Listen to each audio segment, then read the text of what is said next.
Bienvenue sur LinguaWire français B1. Aujourd'hui, nous avons deux histoires, la chaleur extrême en France et une victoire marquante à Wimbledon. Pour vous aider à comprendre cet épisode, retrouvez les transcriptions, les traductions en anglais et le vocabulaire expliqué sur linguawire.com.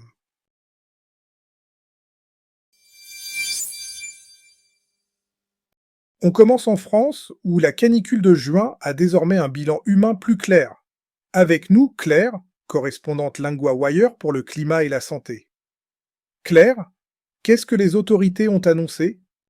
Les autorités françaises disent avoir enregistré 2025 décès en excès au pic de la canicule de juin. Quand on parle de décès en excès, qu'est-ce que cela veut dire? Cela signifie qu'il y a eu plus de morts que ce qui était normalement attendu pendant cette période. Donc ce n'est pas seulement une sensation de chaleur exceptionnelle, on voit aussi un effet sur la santé publique. Oui, dans la dernière semaine de juin, le nombre de décès a augmenté de 29% par rapport à la semaine précédente. Est-ce qu'un groupe de personnes a été particulièrement touché? La ministre française de la Santé, Stéphanie Rist, a parlé d'une nette augmentation des décès chez les personnes de plus de 45 ans. Ce chiffre est frappant, parce qu'on pense souvent d'abord aux personnes très âgées quand on parle de chaleur dangereuse. Exactement. Les personnes âgées restent très vulnérables, mais cette donnée rappelle que les fortes chaleurs peuvent aussi toucher des adultes moins âgés. Quel a été le moment le plus intense de cette canicule? Le 24 juin, la France a connu sa journée la plus chaude jamais mesurée en moyenne sur l'ensemble du pays. Et à Paris, les températures ont presque atteint 41 degrés, c'est bien cela?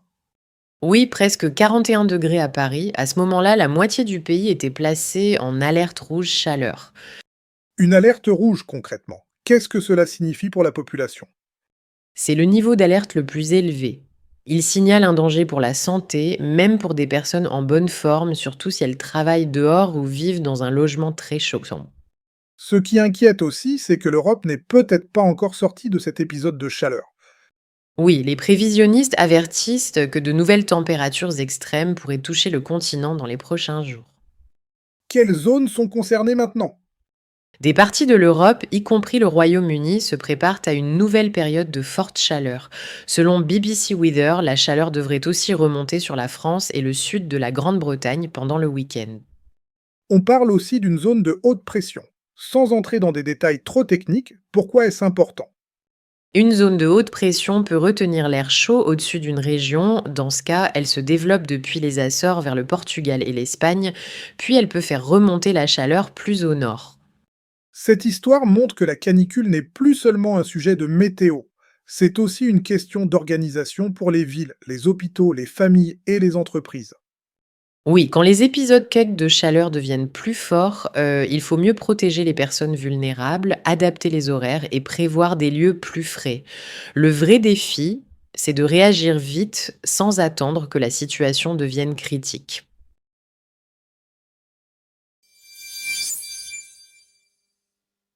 Notre deuxième histoire nous emmène à Wimbledon. Théo, correspondant LinguaWire pour le sport, est avec nous.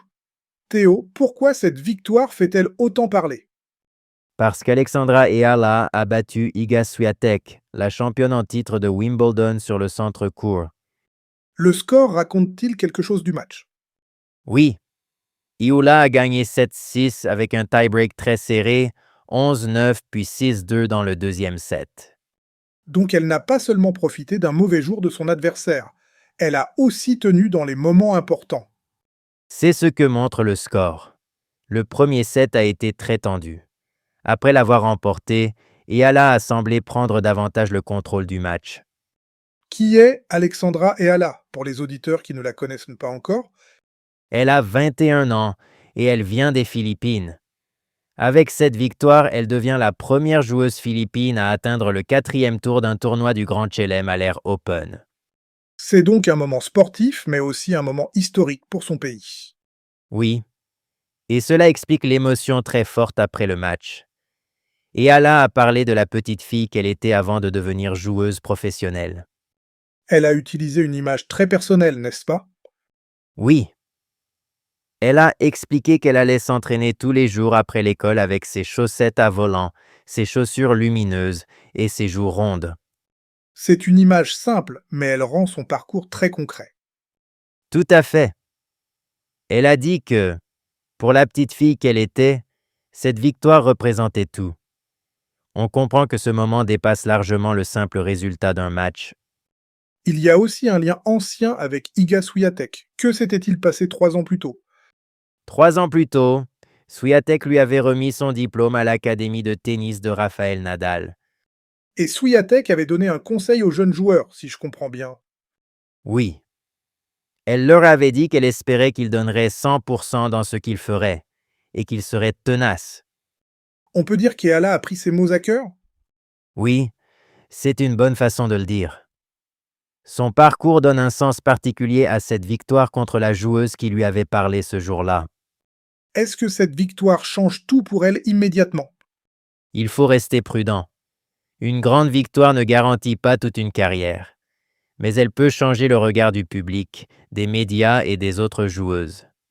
Et pour le tennis philippin, quelle peut être la conséquence? Cette victoire peut donner une image nouvelle. Elle montre à de jeunes joueuses qu'un chemin vers les grands tournois est possible, même quand on vient d'un pays moins présent au plus haut niveau du tennis mondial. Ce n'est donc pas seulement une surprise sportive, c'est aussi une histoire de représentation. Oui, dans le sport, voir quelqu'un qui vient de son pays ou de son milieu peut changer ce qu'on imagine possible.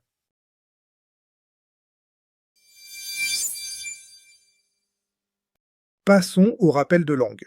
Première partie, 3 mots utiles autour de la chaleur et de la santé, tirés de notre première histoire. Premier mot, canicule.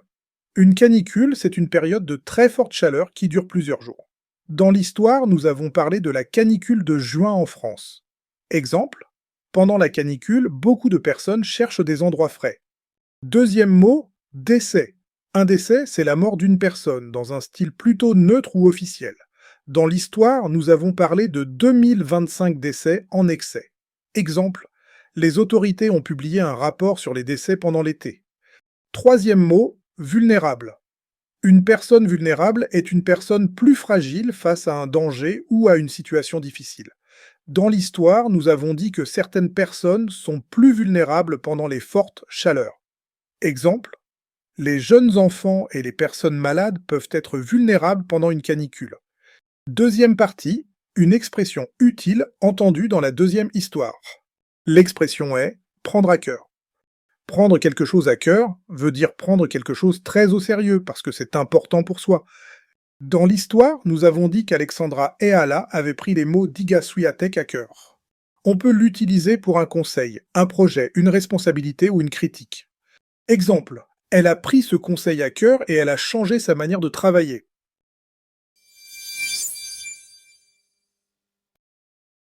If LinguaWire is helping you, the kindest thing you can do to support our growing team and language learning program is leave a rating wherever you're listening. It's how other learners find the show. And if something could be better, tell us through the feedback form at linguawire.com.